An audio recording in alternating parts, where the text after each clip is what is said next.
Hi there, and welcome back to Breathing Part 2. If you haven't seen Part 1, then I would urge you to go and look at the first video. I'll put a link either up here, down here.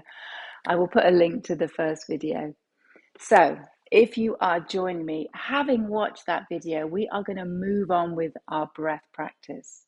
I made these videos primarily for people who suffer with anxiety, stress, and panic attacks. But they are also super useful if you are struggling to sleep. You can just lie in your bed and focus on the way your breath is moving through your body, and hopefully that will help you fall back into a deep slumber. So we are going to start in a comfortable seated position. I'm sat cross-legged, but you can sit on a chair or you can prop yourself up with a cushion or two if that feels easier for you. So as I am doing, shuffle yourself around to find a little bit of stillness within your body. Relax your hands into your lap. Now, if you have watched the first video, then you know that we draw our breath in through the nose. As we breathe in, the belly inflates. And as we exhale, the belly button just returns back towards the spine. It's as though we have a balloon in our belly. We inhale and the balloon inflates, and as we exhale, the balloon deflates. And all this does is it sends a message to our brain to tell our brain that everything is okay, we are calm, and we have nothing to fear. So once we have that breath pattern well practiced, then we can maybe take it onto a stage further. So I'm going to invite you to close your eyes. This just helps draw your senses in a little bit, allows you to focus a little deeper. Taking your hands onto your knees or onto your lap, we're going to take a few just general breaths, drawing it in, just noticing how deep we draw our breath in and then releasing it. There's no rhythm, there's no rhyme or reason to it. We're just sitting here and we are breathing. We're being aware of the thoughts as they pass through the mind and just let them flow. Try not to get distracted or caught up in any one. Just let them pass as smoothly as your breath is flowing through your body. So if you're feeling anxious or you're feeling a little bit stressed and this simple inhale and exhale isn't quite doing it for you, then we can take it a stage further. We can draw our breath in. I don't know if you heard that. That's really loud birds in the garden, which is lovely. We can draw our breath in for a count that works for you. We're going to visualize in our mind's eye a square. And we're going to start at one corner and we're going to work our way around this square, moving up and down each side with our breath. Because a square has even sides, even length sides, we're going to keep the breath of an even length. So we're going to start at a corner and draw your breath in. We're going to start with 4. Just see how that feels in your body. Draw it in for 4. And then have a little pause at the top of the breath while you get to the next corner.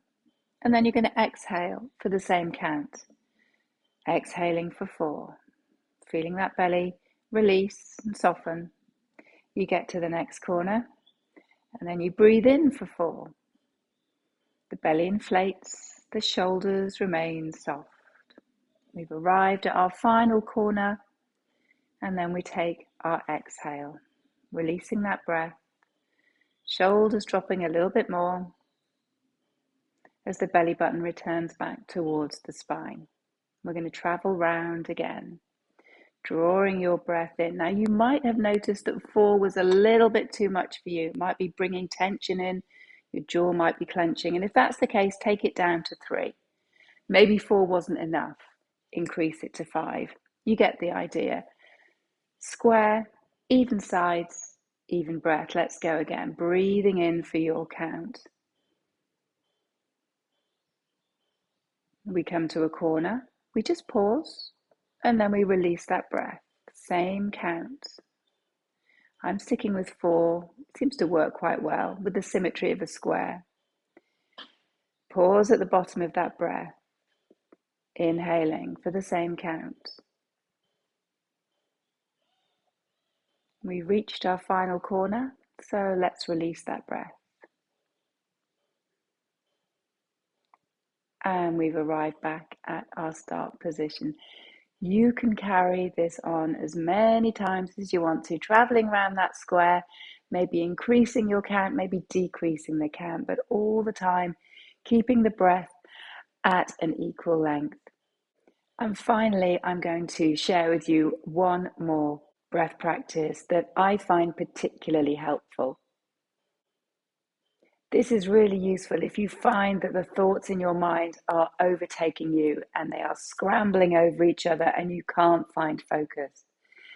What we are going to do now, and this is also really good if you're out walking, we are going to attach a word to each breath.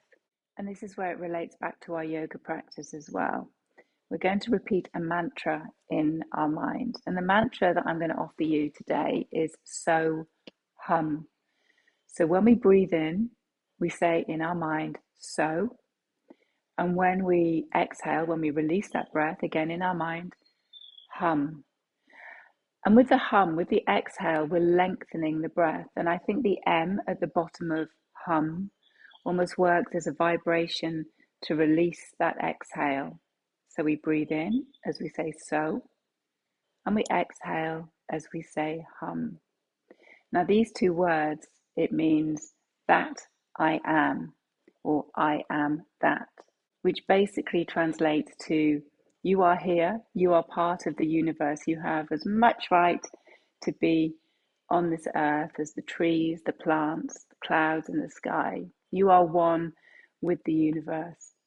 But I also think that by saying these two words that might not necessarily mean anything to you, then your mind, your brain doesn't get carried away. It doesn't attach.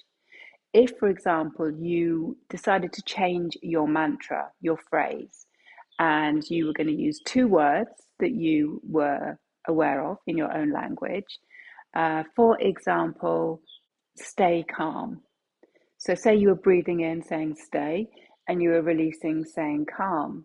There is more of a tendency that you're going to get attached to these words and think, well, I'm not staying calm. I'm still anxious. What's going on? My brain isn't working. This isn't working. The breath isn't working. Of course, this might not happen, but I know for me that would definitely happen. So by choosing two words for your mantra that aren't necessarily in your language, you don't have attachment. You're not attached to it. All these words are doing is guiding your breath. And the repetitive chant of this mantra in your mind eliminates the space for all other thoughts. So even though you might have things on the periphery, they're not crowding in because you're just saying so, hum, so, hum, so, hum. And as you notice, I was saying that quite quickly, but as your breath and your body begins to relax, then you can extend the so and the hum. And you're saying it in your mind. You can say it out loud if you want to. You can walk around the house, you can sit, you can walk around a park, just saying these two words. And I just think they're really calming, they're really relaxing. Anyway, that was two more little breath techniques that I personally use and I find help me. So just let me know how they work out for you. If you haven't subscribed to my channel, then please do so. I make short yoga videos and also I do incorporate breath practices quite a lot because it's something that helps me. And I think that if it helps me, it's going to help at least one other person. So do share this video with anyone that you think might find it useful as well. And I will see you on the mat again very soon.